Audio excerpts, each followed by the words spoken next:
Okay, guys, so we'll kick off there. Firstly, thanks to everybody who's after joining today's webinar so far. My own name is David Looney, Financial Advisory Director at Alpha Wealth. Today's webinar is very much focused on redundancy. As you can probably tell, it's an area that we've been really busy with over the last couple of years. We've helped hundreds of clients navigate that process over the last couple of years. And as I said, it's something that's so prevalent, particularly over the last couple of years, as many major Irish employers and even small employers are announcing more and more layoffs. So I suppose out of all of the clients I have dealt with over the last couple of years, some of them, it's something that they've been, holding out for and they see it as a great opportunity. For others, it's something that they had very little choice in and they see it as a very daunting prospect. But I think irrespective of what side of the coin you find yourself on, it's so important to get professional advice, make sure that you're in the best possible financial situation for redundancy, and get some advice around, what your entitlements are and, what are the implications of any options during that kind of redundancy process. So look, hopefully over the next kind of maybe 40 minutes or so, I'll kind of arm you with all of the knowledge to make, more informed decisions if it is something that is going to impact you in the near future. So I appreciate there might be some people on the call today who are not familiar with Alpha Wealth or what we do. We had actually over 1,400 people registered for today's webinar, which just gives a sense of how prevalent redundancy is nowadays. But as I said, I appreciate many of those might not be aware of who we are. But basically, we are an impartial financial services company. We 14 advisors in Alpha Wealth. We've been in business over 11 years, and we basically help individuals and families like yourselves manage your money more effectively and get the most out of your money. And we offer independent advice across a kind of wide spectrum of different personal financial planning areas, not limited to redundancy. So things like kind of retirement planning and pensions, tax advice, savings and investments advice, protection. And over that kind of 10 to 11 year period, we're happy to say we've over 4,000 clients now from all around Ireland. And we look after a portfolio of assets under management of over 350 million. So myself and my colleagues on screen have, loads of experience, helping people across, as I said, a wide spectrum of different areas. I am joined by some of my colleagues on the webinar today. So just to mention, if anybody has questions throughout the webinar, please do feel free to pop them into the chat box or the Q&A box, and we'll get to them either throughout the course of the webinar or as we leave a little bit of time at the end as well for a bit of a Q&A session. So just to summarize what we're going to be focusing on in today's webinar. So firstly, we'll just be looking at what are you entitled to when it comes to redundancy and how is it calculated. We'll be looking at the tax options around your redundancy lump sum payout and how that possibly impacts your retirement benefits. And we'll be looking at ways that you can ways that you can reduce or offset some of the tax on your redundancy payment. And we'll also be focusing on just some kind of wider financial planning and retirement planning advice, which is, very relevant for people that are going through a redundancy process. So if you are possibly facing the prospect of losing your job, there are some immediate steps that you should take. The first is possibly to engage with a solicitor who specializes in employment law, just to kind of assist you through the process and, help to negotiate with your employer. I've had a lot of clients that have engaged with a solicitor throughout the process and they found it to be very helpful, and just make sure that their interests are always upheld throughout the process and they're, I suppose, getting everything that they're entitled to without blowing our own trumpet. Number two is to meet with a financial planner for a couple of different reasons. So sometimes it's just a case of giving my clients the reassurance that they are in a financial position to take redundancy. That might be, looking at their current situation, their expenses, their savings. We will spend quite a lot of time then looking at the redundancy package as well, verifying the calculations, looking at the different options, looking at the pros and cons of taking different options in terms of, how you draw down your redundancy payment. And then beyond that, it's about, what to do with your redundancy money, how to really use that to, benefit you and your financial future. People have a lot of different considerations there. Do they use it to pay off their mortgage? Do they invest it? Do they make a pension contribution before leaving service? So, it's a fairly broad, I suppose, I suppose, service that we would provide to people that are facing the prospect of redundancy. And finally, if you're not immediately moving into another employment, I would recommend to register as unemployed with the local social welfare branch to claim job seekers benefit. So job seekers benefit is something that most people should be entitled to if they are losing their employment through redundancy. It's a payment that you qualify for if you are under the age of 66, and if you're looking at a substantial loss of employment. Now that is defined as losing a job which you were working in for at least 4 out of 7 days a week. You also need to have enough PRSI or social insurance contributions to, I suppose, avail of job seekers benefit. I'd imagine most people would if they're kind of working full time in a company over a couple of years. The payment is payable for usually a period of 6 to 9 months, and then you can reapply after that. And it was actually increased recently this year. It's now a max personal payment of €244 per week, and you can get some additional payments for a qualifying adult dependent. Let's say if you have a spouse who wasn't working when you were made redundant, as well as some additional payments also for children. For those who were earning €300 per week or more, they would be entitled to that max payment that you can see on screen here. If your earnings were a bit less than that, it is scaled down. Now, it is worth noting as well that if your redundancy package was €50,000 or more, you can be disqualified from applying for job seekers benefit from an initial period. So you can still apply, but there's just kind of a waiting period. So that it is on a scale basically from 1 to 9 weeks. So for anyone who was looking at a redundancy lump sum of €90,000 or more, it's the max period of 9 weeks that you'd have to wait. 50,000 would just be about 1 week, and obviously everything between 50,000 and 90,000 would be somewhere on that scale. If anyone on the call might not have enough social insurance contributions or might not be entitled to job seekers benefit, there is an alternative called job seekers allowance, which is kind of the means tested version of that. But I'd urge people to maybe check it out on the citizensinformation.ie website, which gives some really good information around that. So if we look at a redundancy package or a severance package, it is usually broken down into a couple of different elements. Okay, so firstly, you have something called statutory redundancy, which is kind of like a mandatory payment that you're entitled to by law if you're made redundant from a job that you've been in for at least 2 years. So that's the important thing. You have to be employed by your employer for at least 2 years to be entitled to statutory redundancy. How statutory redundancy is calculated is it is 2 weeks gross pay for each year of service plus 1 additional week's gross pay. Now, there is a weekly cap on the pay that you can use of €600 per week. So if you're earning more than that, 600 a week is the max you can use in that calculation. And all of statutory redundancy is exempt from tax. You then have something called ex gratia redundancy, which might be in the terms of your contract or up to the discretion of your employer. It might be an incentive-based payout. Part of that can be tax-free and part of it can be taxable. Now, people would often ask me, what tax would we pay on the amount that is taxable? It's dependent on your own situation, so it's going to be at your marginal rate. So I suppose it's looking at your total income this year, including the redundancy package. For most people, a decent redundancy package is, if they're not already in the top rate of income tax, it might push them into that. So you might be looking at 40% income tax, USC and PRSI on the ex gratia redundancy, or certainly any amount that is outside of those tax-free exempt parts, which we'll be looking at later on in the webinar. You then have things like, payment in lieu of notice, any accrued bonuses that you might not have given, holiday pay that you for holidays that you might not have taken yet. They usually just kind of go through payroll in the normal manner, so you'll get them in your last pay slip.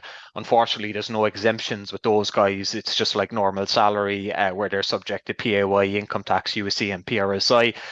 You might have the ability, however, to allocate that element of the redundancy payment into your pension.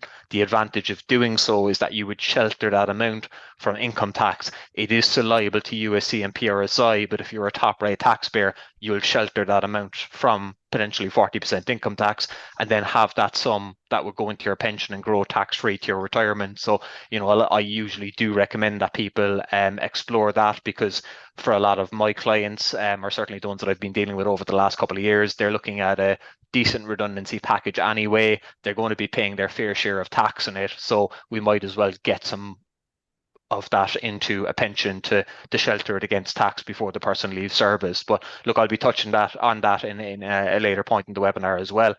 And then you might have like discretionary payments from your employer, maybe like notional amounts to go towards professional fees, like, you know, financial advisors, solicitors, tax advisors, etc. So there's a lot of different calculations and numbers floating around when you're looking at a typical redundancy package. And just so it resonates with people, I think it's always helpful to look at an example. So if we look at an example here, a 35-year-old Mary Murphy. So just some key bits of information that, you know, we need and you need to firm up on to run your calculations in the context of a redundancy. So your total earnings. So Mary here, she's on a salary of €80,000 a year basic. Her earnings over the past 3 years were 71,000, 76,000, and 85,000. So it's important to work out the average there over the last 3 years, which is an average of 77,333 euro. The reason being is because that features in one of the tax exemptions that we'll be looking at in a second. We need to find out your years of service, which is 12 in this case. We need to find out the current value of your pension, which in Mary's case here is 92,000, and also the present day value of the pension tax-free lump sum. It's usually about 25% of the actual pension fund. So in Mary's case here, it's 23,000, which again features in the calculations. So for Mary, if we look at calculating her statutory redundancy first, so we'll take the capped pay of €600 per week, multiply by 2, multiply by her 12 years of service, is 10,800 plus one additional week's capped pay of €600. So basically she'd be looking at a statutory payment there of €15,000, which would all be tax-free. Now with the ex gratia payment, it really differs because every company has kind of different policies, but it's usually like a multiple of your weekly earnings multiplied by your years of service. So I've taken an example here of a multiple of 6. So Mary's weekly earnings multiplied by 6, multiplied by her years of service. So obviously that's her basic salary here divided by 52 weeks, multiplied by 6, multiplied by her 12 years of service. It gives a figure of €117,720. So some of this may be tax-free and some of it may be liable to tax. Now, to determine how much of the ex gratia payment is tax exempt, we need to run 3 calculations, and usually your employer should do this for you, or certainly the company that they employ, the tax company, to do so. So there's 3 exemption calculations. There's something called the basic exemption, the increased exemption, and the standard capital superannuation benefit, or SCSB as it's known as. And basically the highest answer from these 3 calculations will determine how much of your redundancy payment is tax-free. So how the basic exemption is calculated is it is €10,160 in addition to €765 for each year of service. Some of these exemptions involve waiving your right to your pension lump sum on retirement. This one doesn't, okay? Just to mention as well that we can provide these slides to people, and certainly the recording. So look, don't think that you have to memorize any of these. We can send you the slides after the webinar. So you do then have the increased exemption, which is simply just the basic exemption answer plus an additional €10,000. With the increased exemption, you can only use it if you haven't received a tax exempt part of a redundancy payment in the last 10 years. And if you are taking an increased exemption, you do have to sign a waiver, which would give up your right to take a tax-free lump sum from your pension on retirement. You then have something called the standard capital superannuation benefit. This tends to be the most popular exemption calculation that people use, particularly if you've had a long period of service, or you were earning a high enough salary, or a combination of both. It usually tends to give the highest answer. And how it is calculated is it's your average earnings over the last 3 years multiplied by your years of service and divided by the number 15. Now, with the SCSB exemption, there's kind of 2 options, okay? You can take the full SCSB exemption, so the highest number that the calculation would give, and that involves signing a waiver, like the increased exemption, to give up your right to take a tax-free lump sum from your pension on retirement. Or you can use a reduced SCSB calculation, which is basically subtracting the current pension lump sum value from the SCSB figure to give a reduced exemption amount And with that guy, then you can retain your right to take a tax-free lump sum from your pension on retirement. As I just noted here at the end, it is important to have those estimates and calculations verified by a third party, and we can, of course, assist with that. So if we apply those exemption calculations to Mary Murphy's situation, her basic exemption is €10,160 plus €765 multiplied by her 12 years of service, which gives a figure of 19,340.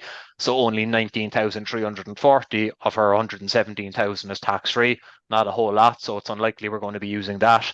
The increased exemption is simply just €10,000 added to this guy, which gives a figure of 29,340 exempt from tax. Again, not massive.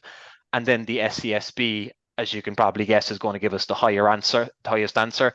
So that's her average earnings for the last 3 years, €77,333, multiply by her 12 years of service and divided by the number 15, which gives a much higher figure of 61,866. But with this, Mary would have to sign a waiver giving up her right to take a tax-free lump sum from her pension on retirement. But she does also have the option to take a reduced SCSB exemption, as I was saying, and that's simply just subtracting the current pension lump sum value. Remember, I was saying it was 25% of her 92,000 current pension value here.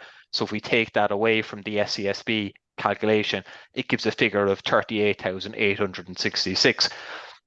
So sometimes I suppose the paperwork you get won't necessarily go into this much detail.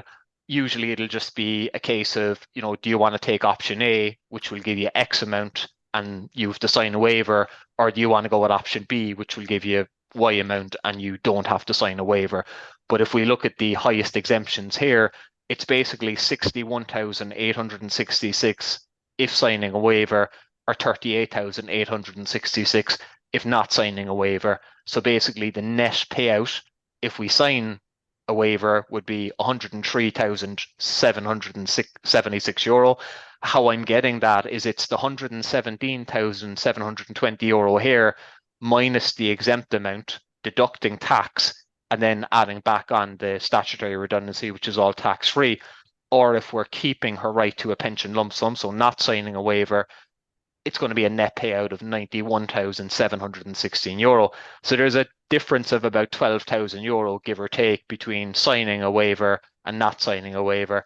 So for most people, their main consideration is it going to be worth it? So is it going to be worth it for Mary here to get about €12,000 more now, but giving up her right to take a tax-free lump sum from her pension on retirement? Remember, she has a pension fund value of €92,000 now, and the advantage of pensions is that they grow tax-free. So taking a conservative enough growth rate of 6% per year for a 25-year period to get her to age 60, her future fund value could be worth €394,852. And remember, I said when it comes to retirement, you are entitled to take 25% of that future pension value as a tax-free lump sum, which would be €98,713 tax-free. So that could, present people with a lot of options at that point in time, maybe wipe out any remaining debt or mortgage, and help them fund an early retirement, buy the holiday home, pay for travel or whatever. So really, is it worth it losing out on being able to take a tax-free lump sum of 99,000 down the line just to get €12,000 now, when she's going to get a minimum of €92,000 redundancy anyway, even if she takes the lower exemption? So the right answer does depend on your personal circumstances, and advice is really needed, and individual details can skew these figures. For some people, you might find that the difference between waiving and not waiving is quite small. For others, it might be quite large. So if you are somebody like Mary, where the difference in your net package is quite substantial, you might have heard colleagues or other people talking about this loophole. So what's the loophole? The loophole is born out of kind of an anomaly that we have within current pensions legislation in Ireland. And how it works basically is that you would sign the waiver to give up your right to take a tax-free lump sum from your pension on retirement and take the higher amount of your redundancy payment tax-free now. But when you sign that waiver, what you're officially doing is signing a waiver to take a lump sum from an occupational pension scheme relating to this employment. Now, after you leave service, you can then transfer your occupational pension scheme into something called a PRSA, a personal retirement savings account. There is a need to get something called a certificate of benefit comparison. It's done up by a third party actuary. There is a company that we use, but there's others out there, and it costs roughly about €1,500. But as a PRSA is not regarded within pensions legislation as an occupational pension scheme, and it's not linked to your employment, you are under current rules still able to draw 25% of the fund tax-free at retirement. So what's the catch? Is there any risks? We could possibly have a change in rules or legislation, but that loophole has been widely used for many years, and Revenue and Pensions Authority are well aware of it. I've used it for many clients. I've taken them to the point of retirement and taking 25% from their PRSAs. I've been on calls with pension providers, and they've confirmed that they're definitely happy to pay 25% of the lump sum. But look, there could be some perceived risks with it. So usually the advice I would give to people is that, look, if you're looking at a situation where the difference in your net redundancy is not that much, maybe it's not worth it, because like if the difference, let's say, is €4,000 and you have to use up €1,500 of that to get a certificate of benefit comparison, you might argue that the saving of the difference isn't really worth the risk. Whereas if you take the lower amount of your redundancy, you can definitely guarantee that you're going to get the tax-free lump sum from your pension on retirement. But it is something that, look, we can advise on and assist with. So at this stage, Kerry, look, I might just check if there's any questions that have come into the chat box yet that are worth addressing. Yeah, thank you, David. It's just on that topic, actually, I think you kind of clarified it, but if Mary had already taken 10,000 already from another pension tax-free, could she sign waiver now to get more exemption on redundancy? Yeah, so just to be clear, like when you sign a waiver giving up your right to take a tax-free lump sum from your pension, it's only related to your current employment, as in the one that you're being made redundant from. It doesn't impact any previous pensions from other employments or any subsequent employment pensions. So if you've already taken a tax-free lump sum from a pension, it's from a different pension, it shouldn't influence things here. Perfect. And just to clarify, do we get to choose which exemptions we want? Um, Not like, I suppose not necessarily, because, well, sorry, you do and you don't, but like you'd be going with the highest exemption. Like, so if your employer or the company that they employ to run the calculations shows you that the SCSB exemption is giving you your highest exemption, you're not going to say, oh, can I use the basic exemption? Why would you? Because it's going to cost you a lot of money in doing so. But you do have an element of choice with regards to whether you want to use like a full SCSB exemption or a reduced SE exemption, or whether you want to waive or not waive. And just to mention as well that sometimes even the reduced SCSB exemption might absorb all of your redundancy payment. I was dealing with a client this week where he was working in the company for 20 odd years, so his exemption figure was so high, and even when we took the tax-free lump sum value away from it, it was still actually absorbing all of the ex gratia redundancy. So he didn't have to pay any tax at all, and he didn't have to waive his right to a pension lump sum. And in that case, his employer didn't even really get into the calculations with him. So it's kind of different for everyone. But look, as I said, look, it's important to kind of get advice and get it kind of verified by a third party. Perfect. There's a few coming in, so we can get to them at the end if you like to keep going. Yeah, so look, we'll crack on and we can Perfect. go back to Yeah, it in a second. Okay, yeah. so what I found, okay, is there is just a bit of kind of confusion around like tax-free limits and how much can I get tax-free. So is there limits on how much you can get tax-free? There is, okay. So you currently have a €200,000 lifetime tax-free limit on severance payments. So if you look at a typical ex gratia payment, the max amount of that can be tax-free over your lifetime is 200,000. Now, separate to that, completely separate, we have a separate €200,000 lifetime limit, which pertains to tax-free limits on pension lump sums. They are separate limits, okay? One does not eat into the other and they don't influence each other, unless you waive your right to the pension lump sum. So potentially an individual could take 200,000 tax-free from severance payments and a further 200,000 tax-free from their pensions on retirement, if I suppose the calculations and the percentages swung in their favour. Now, when you're looking at the pension lump sum at retirement, okay, how that works is that, as I said, you're usually entitled to take 25% of the fund tax-free, but there is another calculation that actuaries would do at that point in time called a salary and service lump sum. As the name would suggest, it's relevant to your salary and your service at that point in time. So it's not really something that we can try calculate in advance, which is why we always work on 25% of the fund, because that's, you know, we know what that is in advance. Now, if we look at, say, 25% of the fund, the first 200,000 is tax-free, but you do have a next allowance of 300,000 as a lump sum, which can be taxed at 20%. Now, after taking your lump sum, the balance of your pension will go into an approved retirement fund or an ARF or an annuity to kind of draw down regular income from. But waiving your pension lump sum on retirement, it only applies to the tax-free amount of 200,000. Okay, so you can actually still utilize the next 300,000 at 20%. So some people think that they lose the pension lump sum if they waive it. They don't, nor does it all have to go into an ARF. You might have I suppose, a scenario where you can still take a lump sum from your pension, but it's just going to be taxed at 20%. So you just have to really kind of, crunch the numbers and see what the potential impact is down the line from that tax that you're losing versus what you're getting on the redundancy now.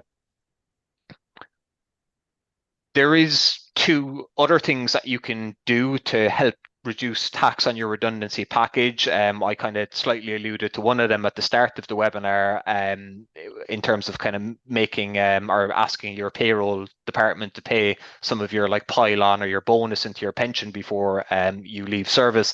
And that's effectively kind of like a last-minute AVC. And AVC is just, I suppose, a pension contribution. So everyone has scope each year to contribute into a pension and get tax relief right up to that level. So for people that are paying a lot of tax and are certainly going to be paying a lot of their tax on their redundancy payment, my advice would be to try to squeeze as much of the money into a pension as possible to reduce your overall tax liability. So let's say you have an individual who earned €80,000 a year last year, and they only paid €5,000 of that into their pension through regular monthly contributions. If they're in their 40s, they can pay 25% of their €80,000 salary into the pension. So their scope was €20,000, but they only put €5,000 in, which means they have scope for €15,000 for last year. So what you can do is before you leave service, and that's important, you can make a €15,000 contribution into your pension, backdated to last year, and revenue would then return you €6,000 as a tax rebate. So it only costs you €9,000 to get that €15,000 invested in your pension, which would otherwise grow tax-free to your retirement. So that's kind of making like a personal AVC. So you're using personal monies, but you can also ask payroll to direct some of the salary or income that you're getting arising from your employment in this year directly into your pension. So there's two ways to go about it. One is getting the amount sent directly into your pension before it's actually subject to income tax, but you can also use personal monies that has already been taxed. So you could backdate for last year, 2024, and then max out 2025 as well, potentially, before you leave service to reduce your overall tax liability as much as possible. There is something else, it's a bit left field, but it's called the Employment Investment Incentive Scheme. It's a scheme in Ireland which allows an individual to invest in qualifying Irish companies each year in return for a tax break on that investment amount from revenue, and also possibly a return from the company over a kind of maybe 4 to 6 year period generally, okay? So you've loads of companies every year that will look to raise EIS capital. Some of them are, quite early stage startup companies. So look, it's not without its risks, but it can be quite a good option outside of your pension to get tax back on some of your redundancy payment. Basically, you'd have a situation where you'd suffer tax on your redundancy payment and then maybe put some of the after-tax sum into a qualifying EIS scheme. So if we work with a figure of €10,000, you invest €10,000 in a qualifying EIS company, and revenue returns you €3,500 in year one as a tax rebate, which is 35% relief. There are other relief rates that you can get depending on the type of company that you're investing in. There's 20% relief, 35% relief, and 50% relief, which extends to startup companies. I'm using the mid-tier one here as an example, which is the 35% relief rate. So you invest €10,000, revenue gives you back €3,500. So basically, your investment only costs you €6,500 to invest 10,000. So you could look at it as you're clawing back 3,500 of income tax that you would have paid on some of that severance payment. Then also, if the company is successful after the investment term, which usually runs from kind of 4 to 6 years on average, you might get your initial €10,000 back plus a return from the company, and that return usually might be about 30%. So you made an investment which had a net cost of €6,500, and you could be coming out with €13,000 in 5 years' time. So massive return on investment, but it's not without its risks, obviously, and you just need to be really discursive on, what type of companies you invest in, and go into everything with kind of eyes wide open.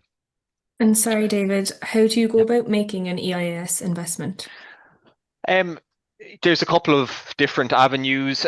So like if you look at the newspapers and the Sunday Business Post, you will see individual companies will be trying to promote their EIS scheme from kind of this point right up till the end of the year. You have brokers like Alpha Wealth might, look around at the market and try to cherry pick a couple of companies that they think are worth recommending to their clients as a viable option under the scheme. We typically do. There's always an EIS fund as well at the end of the year, run by a company called BVP, who we've engaged with in the past. They have a good track record. So rather than you investing with an EIS fund, with a specific EIS company, you would invest in their fund, and they aim to have maybe 6 to 10 EIS qualifying companies within the fund. So you're getting the benefit of diversification with kind of an experienced manager rather than investing directly in a company that you might not know a whole lot about.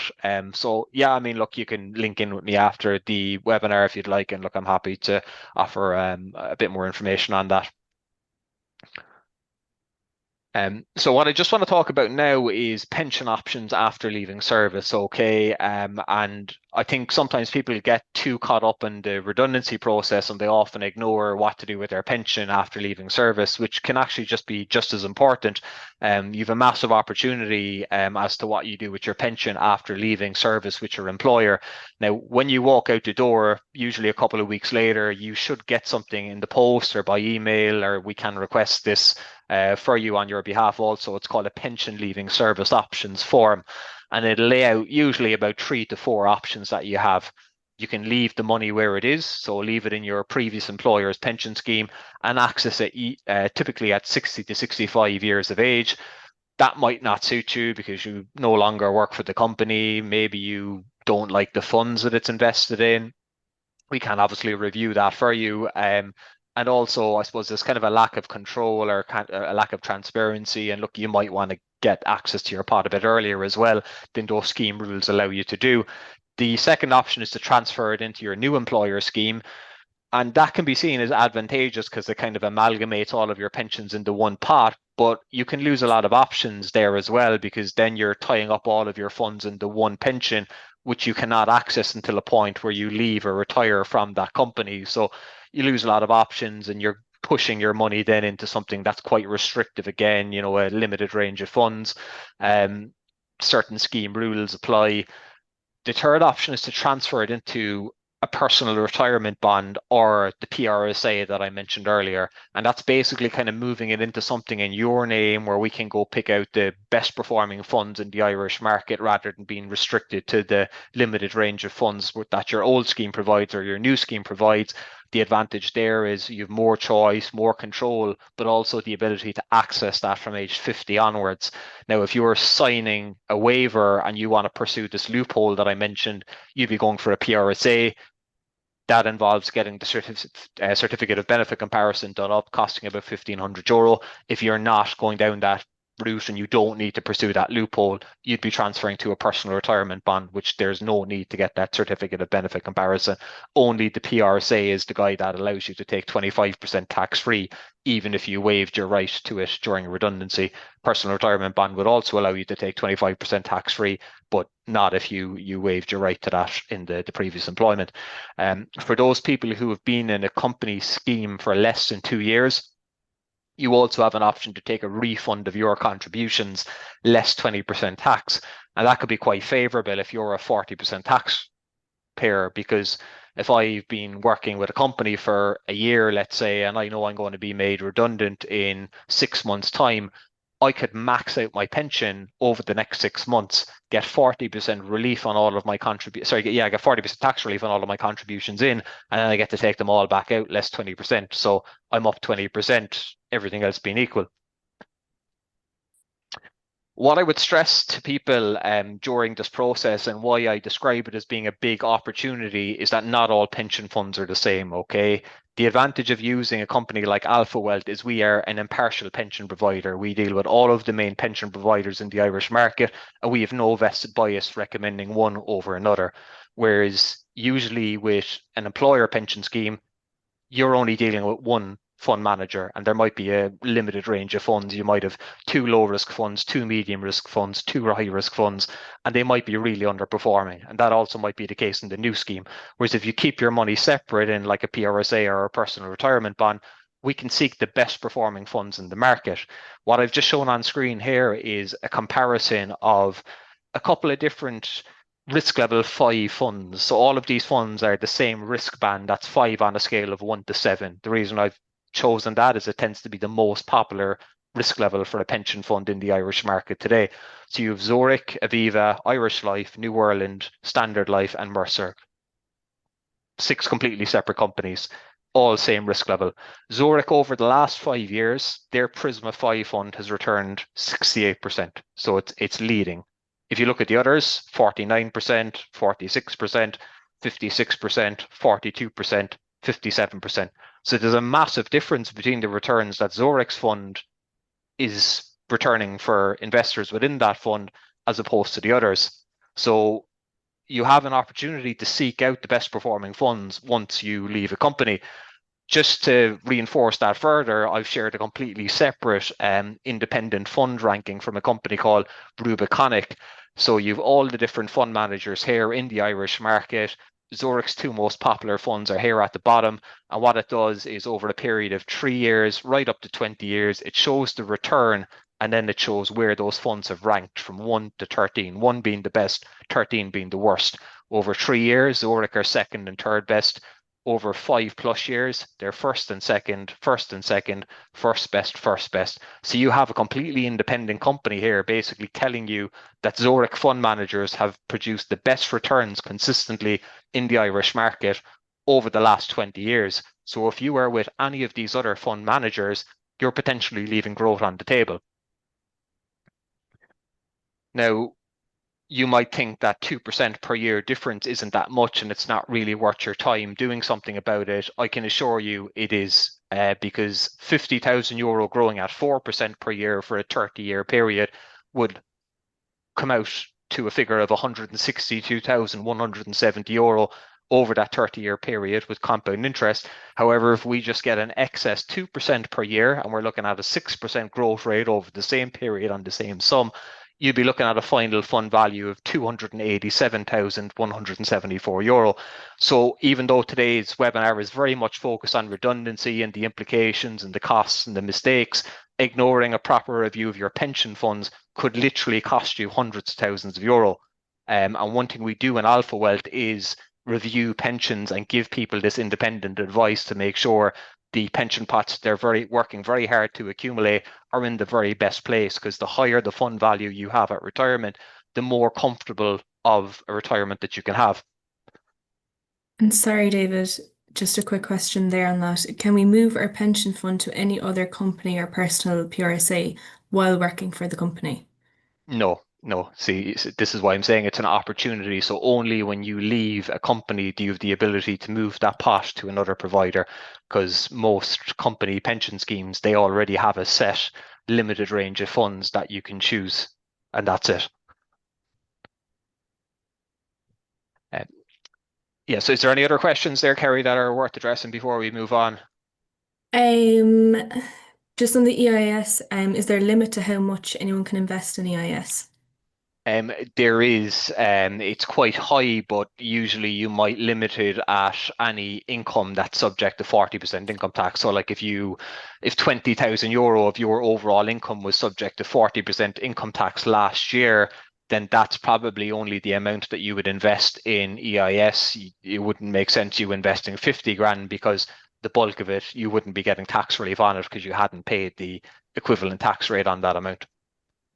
But Perfect. And are there higher fees on PRSAs? Do I need to factor that in as well? Yeah, there can be, like, so I suppose the advantage of company schemes, to be fair, is, well, with some of them at least, because now there can be still a lot of kind of hidden charges even with company schemes, but the most popular pension charge that people refer to is an annual fund management charge. Because company schemes have large buying power, they can have low annual management charges, whereas if you're moving to a PRSA, which is kind of like a once-off personal arrangement, your fee might be a bit higher. But like if I go back to the fund rankings, let's say if I'm in a company scheme with Irish Life, let's say, and they're only doing, I don't know, 46% per year over a 5 year. Sorry, the slides are going a bit mad there. Where are we? Oh yeah, sorry. So like if I'm in a company scheme and my management fee is only 0.5% per year, but my fund has only returned 46% over the last 5 years, and let's say I move to a PRSA with Zurich and my fee doubles to 1% per year, but my gross returns are 67%, the after charge return is still significantly higher. So you can't just look at fees, it's about looking at the after charge fee on one pension versus another. So fees and performance rather than just one or the other. Perfect. Thank you, David. We'll probably go to the rest of them at the end if that's okay. Yeah, perfect. Perfect. So just on that as well, it's important to consider any other benefits that you might lose on the exit from your employment. So you have things like death in service, which is like life cover through your company that will pay a lump sum to your family if you die during service. If you lose that and you're moving to a company that don't have that, or maybe that you're not moving to, a company at all, you might need to put in place life cover to replace that. Same for income protection, which would pay like an income to you, a regular income to you, if you lost your ability to earn your income whilst you were employed with your employer. That could be due to sickness or injury or something like that. Again, you might lose that benefit, so it might be worthwhile putting in place like a personal income protection policy or a serious illness cover policy if you weren't immediately getting that cover in a new employment scheme. And then you have things like health insurance as well. You might have to take out your own policy. I don't have it here on screen, but shares as well. Too often I've met people that have massive exposure to the one company from a stock perspective just because they work there. Sometimes those stocks are massively underperforming, they're losing value, maybe they're underperforming the market. So now that you don't work for the company anymore, it's a great time to review that shareholding and really see, is it worth holding on to it, or should you sell it and diversify into a low risk portfolio, potentially at better returns? So just kind of leading on from that, I just want to talk about getting your redundancy lump sums to work if people are in a position. Please don't, receive your redundancy lump sum and just keep it within your current account, and suddenly 1, 2, 3, 5, 10 years goes past and it's still sitting there. At least some of it is. Like, we're terrible in this country and making sure our money is working for us. And Irish banks and credit unions, as most people know, are very slow to pass on any decent interest. So when it comes to deciding where you should allocate your savings, the first consideration you should have is, how long do I expect this money is going to be put away for? So there's always this differentiation between short-term needs and more medium to long-term savings needs. So I would define a short period as today to maybe a 4-year period. If we need access to our money, well, not even that we need access, but if we're planning on needing the money or a portion of it within that 4-year period, we need to stick to savings accounts. but we need to go after the highest interest paying savings accounts rather than just keeping it in near 0% savings accounts or current accounts. Now, if we have a time frame of 4+ years, we need to be looking at investing the money because we need to be conscious of inflation. Everything gets more expensive year on year, and we need our longer term savings to be producing a return which at a minimum matches inflation, but ideally outperforms inflation. And the only way we're going to do that is by investing the money. Now, the other reason I talk about investing money for 4+ years is because the longer you leave money in an investment fund or in the market, history has shown that the chances of that investment being down in value for each extra year gets less and less over time. Because whilst markets can be volatile in the short term, they move upwards over a longer period of time. Every market correction or crash or whatever you want to call it throughout history has always been temporary, and the market has always reached new highs after every single one. So if we have that 4+ year window, we can afford to take on that volatility in the short term to pursue higher, longer term returns. So unfortunately, central bank statistics show that we have a record 160 billion in Ireland today, which is essentially just sitting in current accounts or demand deposit accounts earning 0%. Like it's shocking, and there's no excuse for it, considering that people can get 2 to 3% just by moving into equivalent different accounts. And what you need to appreciate is those who do save in these types of instruments, so standard bank accounts or demand deposit accounts, credit union, I would include there, they've had over a quarter of their wealth eroded in the past decade.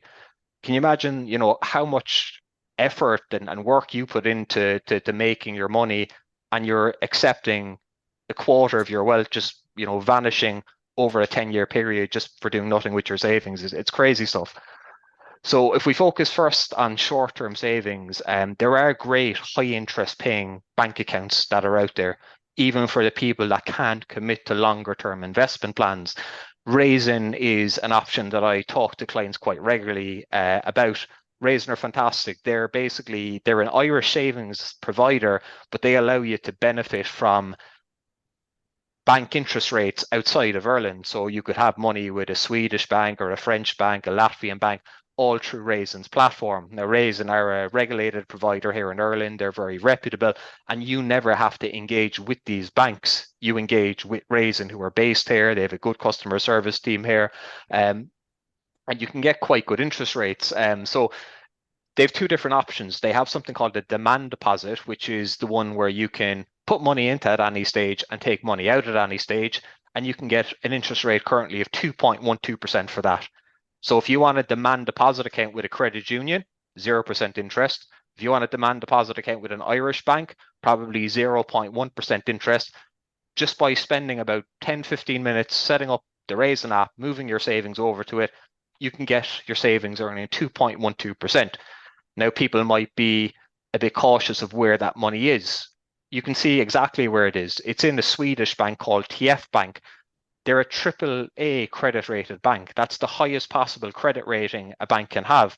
We have no AAA credit rated banks in Ireland. Most of them are A- or B credit rating. So this account through Raisin is a much more financially stable bank than any of the banks we have here operating in Ireland.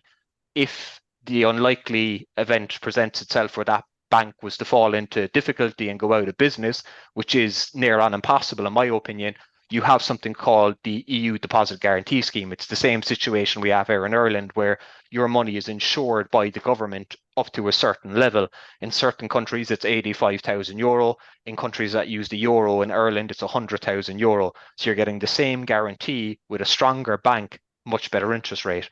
Now, they also have fixed term deposits, which is where you can lock up your money for a fixed duration with no access, but you will also lock in maybe a higher interest rate, so maybe 2.8% every single year for the next 3 years. Again, much better usually than what's available with the Irish banks.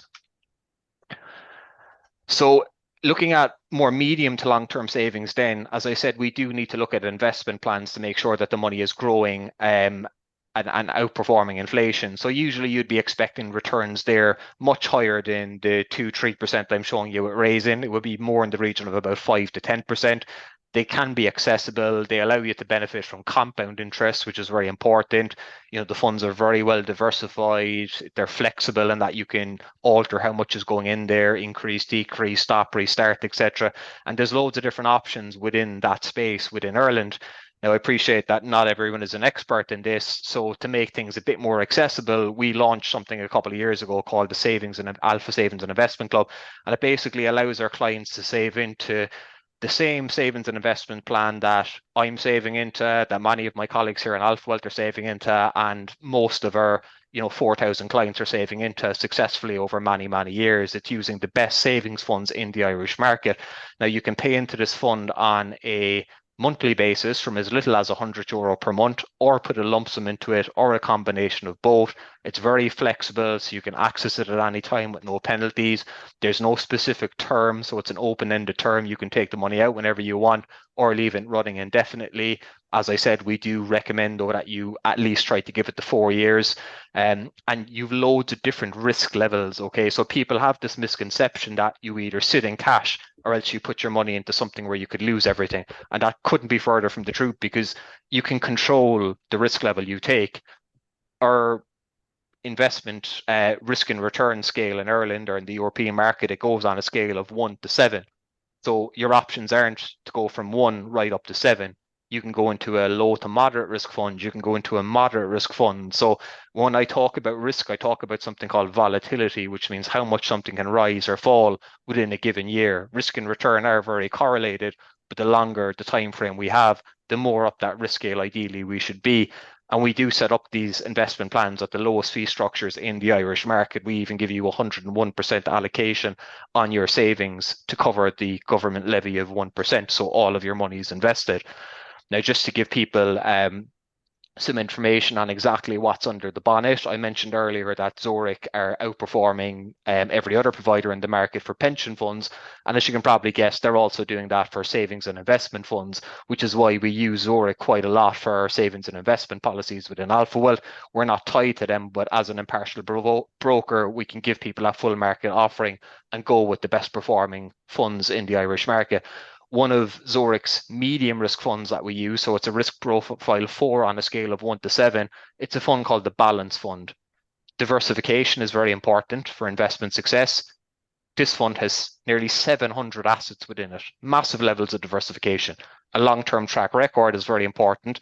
This fund has been around since the 1980s. It's been through the dot-com bubble, through the financial crash in 2008, through Trump presidencies, through COVID, you name it, very resilient. Returns, it's produced returns of nearly 10% per year since the fund was launched. It's giving you exposure to many different asset classes, and it's giving the fund manager the flexibility to move those allocations depending on the environment to try to mitigate against risks and also chase opportunities. So it's a completely hands-off account. You don't have to manage it yourself. It's managed by an experienced fund manager that has an excellent track record, and they also take care of any tax on the investment growth when you take the money out.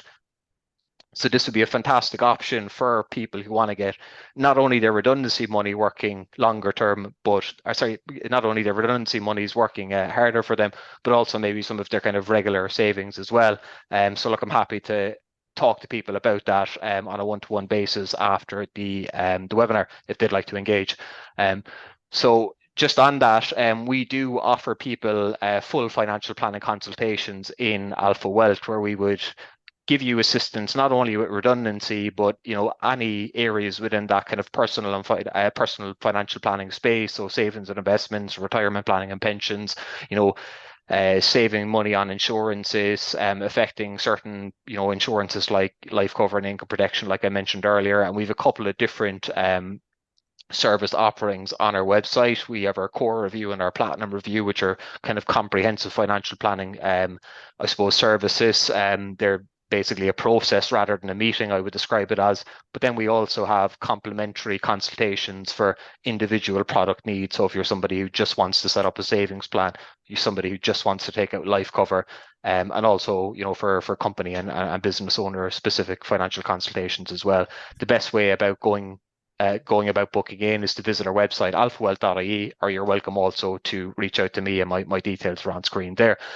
So as I promised at the start of the webinar, and firstly, just to say thank you very much for your time, we will open it up to a Q&A session now, but just to mention, we do run quite a lot of other financial webinars, not just on redundancy, but across many different topics. The next one we will be doing is tax back tips with a woman called Maureen, who's known as the Tax Nerd on Instagram. She's fantastic, and that'll be on the 11th of September, so that's next week at 1 p.m. So it'll be great tax back tips there. We'll be talking about mandatory pensions and the upcoming auto enrolment pensions in Ireland as well on the 25th of September at 1 p.m. if anyone is interested in coming on to that. And then also we'll be joined by Carrie McDermott, who is the principal solicitor at MDM Solicitors, on the 9th of October to talk about wills and planning ahead. So kind of an estate planning and succession planning webinar there for anyone who is interested. So we also have a podcast, the Beyond Money podcast, which you can, I suppose, access on YouTube and Spotify, and keep informed in all different I suppose kind of financial planning areas and advice through that. And as I said, look, I'm happy to open it up to a Q&A session there. If anybody wants to pop a question into the Q&A box or chat box, I'm sure there's probably a few in there already. Carrie, is there? Yeah, there's a few. Just on the statutory redundancy, will this 15,000, the example we gave with Mary, be one-time lump sum payment, completely tax-free, or can we claim the tax back on this later? Yeah, statutory redundancy is always tax-free. Now, it's not always 15,000 euro. It would be dependent on your own situation. Like, the more years of service you have, the higher your statutory would be. So there's no need to claim tax back on that. It's usually just paid to you from your employer as a completely tax-free amount. Very good, thank you. If your active pension plan is a personal PRSA, does the SCSB amount get reduced from your 200,000 lifetime limit? Great question. Great question. So what you'll find is that some employers have a group PRSA rather than a group company pension scheme. And as I was explaining on the slide about using the loophole, a PRSA is not defined as an occupational pension scheme. So funnily enough, your pension value and your lump sum value is essentially zero for the purpose of calculating your tax-free exemptions, which means that you can use the full SCSB exemption without needing to sign a waiver if you have a PRSA. It's one of the advantages of a PRSA there. Great, thank you. If there is no pension and could get tax-free under both increased exemption and SCSB, which would be the better option? Again, like, it'll be dependent on your own situation. Like, to be clear, the best option is the calculation that gives you the highest answer. So if that's Perfect. the SCSB exemption based on your details is given the highest answer, that's the one you would be going with. And just on the income protection, if you have income protection, do they pay out if you take voluntary redundancy? No, so just to be clear, income protection only kicks in if somebody loses their ability to work due to sickness or injury whilst being employed by that company. And it usually only kicks in after something called a deferred period, which might be a 3-month or 6-month period. So you have to be out of work for that period before income protection kicks in. So it's more kind of long-term replacement of income. Income protection doesn't kick in due to like economic circumstances or being, laid off work, only due to sickness or injury. And if you got a redundancy 5 years ago and paid a lot of tax, can you get it rechecked now? Possibly, yeah. I have seen cases where the employer is unwilling to apply tax-free exemptions to someone's redundancy package, and they just give it to them all as a taxable lump sum, and then I suppose it's up to the employer to like engage with a tax advisor and engage with revenue and look to claw some of that back. So if you're in that bracket, yeah, look, it might be advisable to do so. But if your employer like applied a tax exemption to your previous redundancy, yeah, look, you might want to check it out if you have a suspicion that they might have done something wrong there. But like, I would expect that they done it correct. Don't take that for granted. Thank you, David. If you have invested in vesting options in privately held company and these shares are not realized, can you offset losses to your severance? If your question is relating to the EIS scheme and the investments made in that, you can, yeah. So it would effectively, like any share, it would effectively be a capital loss. So you could offset that capital loss against future capital gains. Yeah. Thank you. And these two questions are just on raising. Is there no bank in Ireland where we could move our savings for some sort of return? How about Revolut? Kind of touched on that. But Revolut aren't an Irish bank. Revolut are a Lithuanian bank. You know, you need to get out, like, you know, we need to step into the world of today, guys. You know, you don't need to look at AIB, Permanent TSB, Credit Union just because they're down the road and that's what your relatives always done. Raisin are an Irish deposit provider and they're currently offering the best savings rates in the Irish market. You can access it through your smartphone. You can send money back and forth to your account within one day. Yes, you can have some Irish banks paying okay interest rates for certain types of accounts, but they're restrictive. Like some of the Irish banks have online saver accounts, which is only for regular monthly savings by direct debit. So they might pay you, let's say, 3% for the first 12 months on regular savings. But then once you hit that 12-month period, or once you hit a certain balance, the rate falls to like 0.2% or something like that. Whereas with the accounts and raising, there's no like caveats or kind of hidden terms. You put in whatever you want, you take it out when you want, and you can earn up to 2.12%. It's very clean. Thank you, David. If not working 4 days out of the 7, is job seekers benefit calculated pro rata? So it's actually dependent, I believe, on your total income.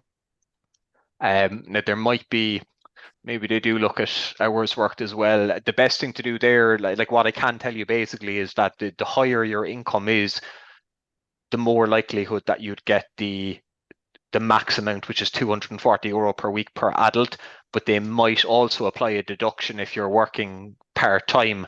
Now, there is something as well called the substantial loss of employment rule, which means that you'd have to lose a job, which would be taking up at least 4 days out of 7 days. So if you're in a job where you're only working 3 days a week, that wouldn't be regarded under job seekers benefit as a substantial loss of employment. Now, look, you can critique that in any way you wouldn't. I'd understand that, but the best bit of advice I would give you is just head over to government.ie or citizens information, literally just Google job seekers benefit, and it'll just list all of the conditions you need to apply and what you should expect there.